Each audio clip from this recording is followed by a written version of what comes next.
Wellness Waves, a podcast by Fortis Healthcare to discuss health and wellness related topics with nationally renowned experts from Fortis. Join us on this enlightening journey and ride the waves of wellness.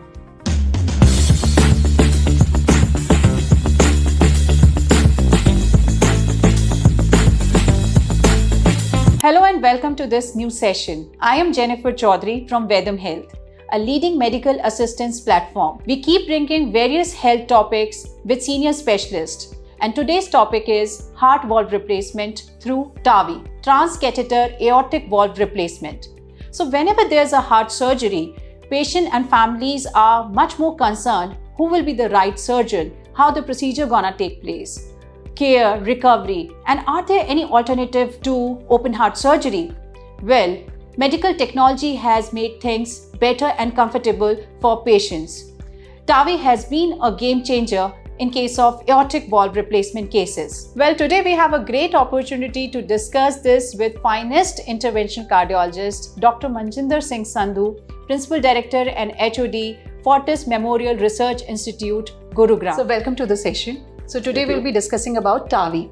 My first question is that we often hear about aortic valve replacement to be done by open heart surgery. So is it possible that this aortic valve replacement without traditional surgery? Yes, that's what the procedure TAVR or TAVI as we call it. So that's transcutaneous aortic valve replacement or implant. So in this, like we have been doing for many years, angioplasty and stenting of the heart arteries.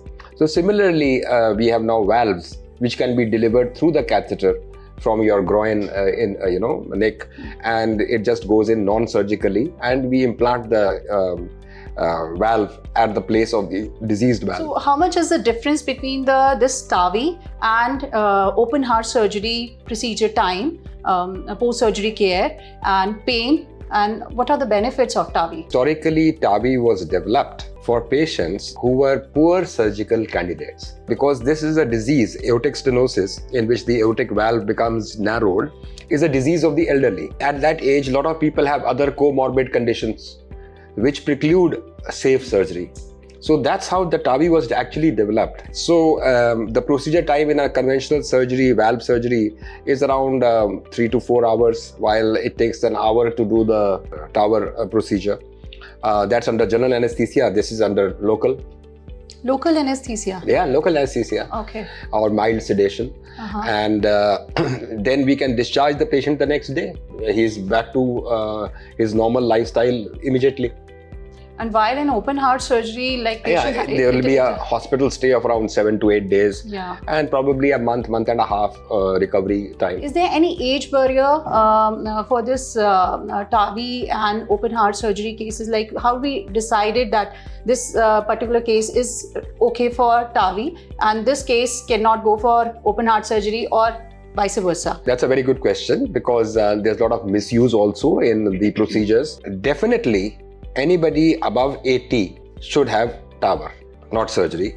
Anybody less than 65 should have surgery, not TAVR. Not TAVI, okay. Why? Because the TAVI device's longevity is not yet known, that how long do they last. So if I put in a younger patient at 60, so he may need a second procedure at 70. That's the whole thing. Between 65 and 80 is decision making involved depending on various factors.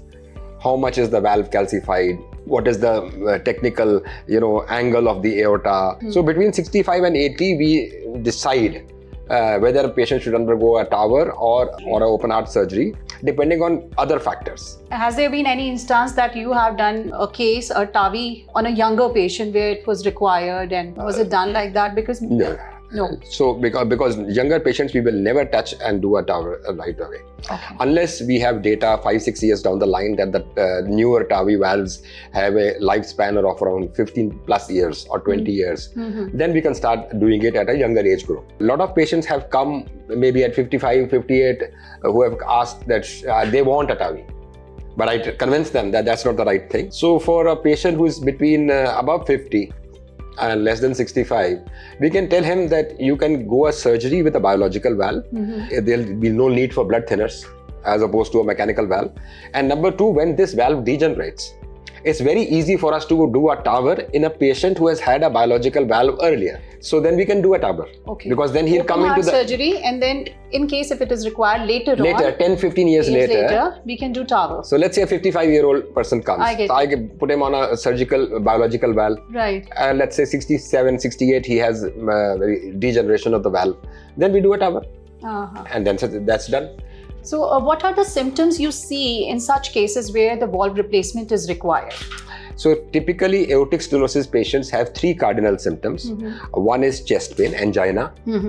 Other is syncope, that is loss of consciousness on exertion, and heart failure, that is breathlessness. In aortic stenosis, there's a long period in which you do not have any symptoms. But when symptoms start, so they say if you start having chest pain, angina in an aortic stenosis patient, you have 5 years to live. Okay. So definitely our aim is to do surgery just at the onset of symptoms, TAVR or surgical procedure. As we receive various international patients' report and also from the domestic as well, we should ask for particular reports that they should send so that we can decide here that patient requires valve replacement and he's a candidate for TAVI. So ideally, the hallmark investigation is echocardiogram. So that can diagnose severity of aortic stenosis. That's all we need. We need just echo. We just need an echo and whether the patient has symptoms or not.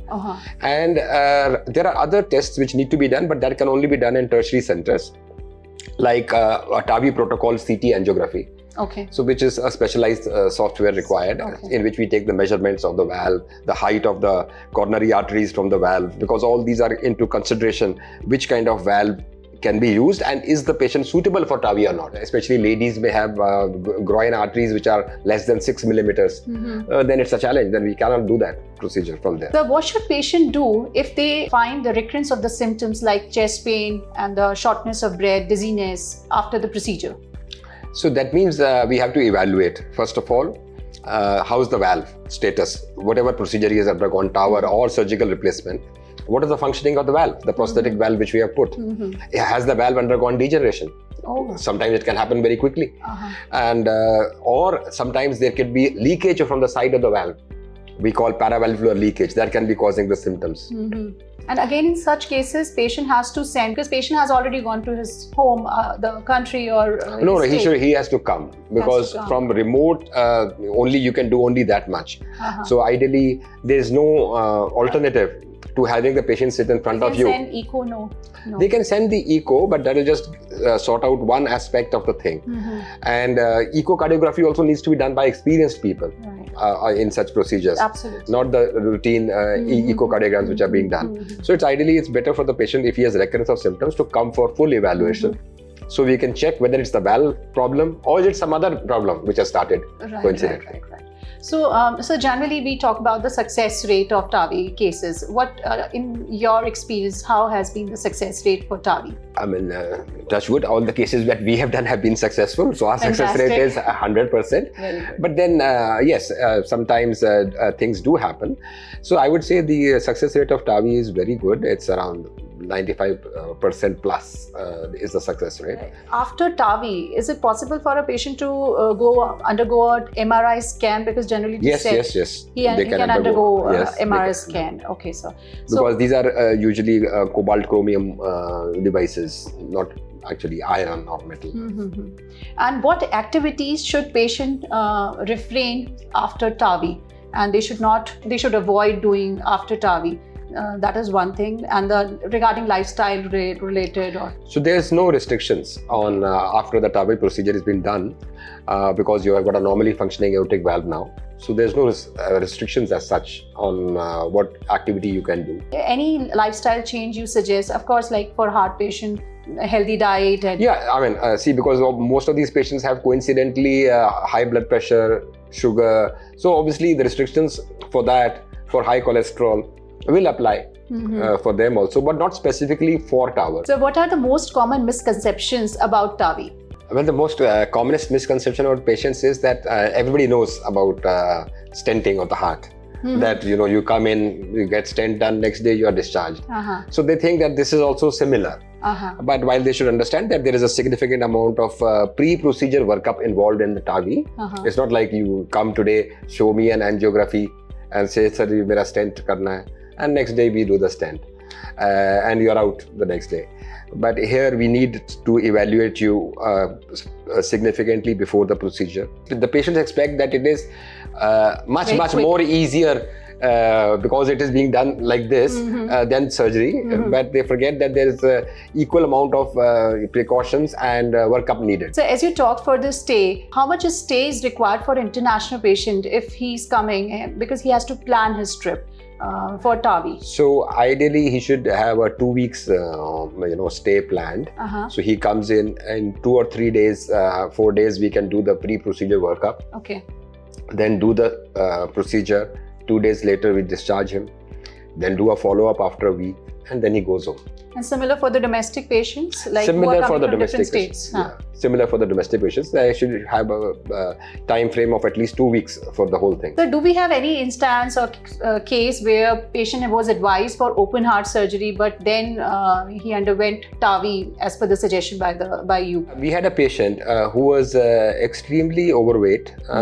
He had a body weight of around 160 kilos or so, and he was extremely obese. And he had unfortunately cancer of the mouth. And he needed surgery to be done for that, and during evaluation he was found to have aortic stenosis. Obviously he went to the surgeon, and the surgeon refused that he's too obese and it will carry a high risk for surgery during the recovery period. And then the patient came to us, and we saw that it was a challenge to do TAVR also on him, because he had so much of fat that this much was the gap from his artery in which we have to puncture and the skin.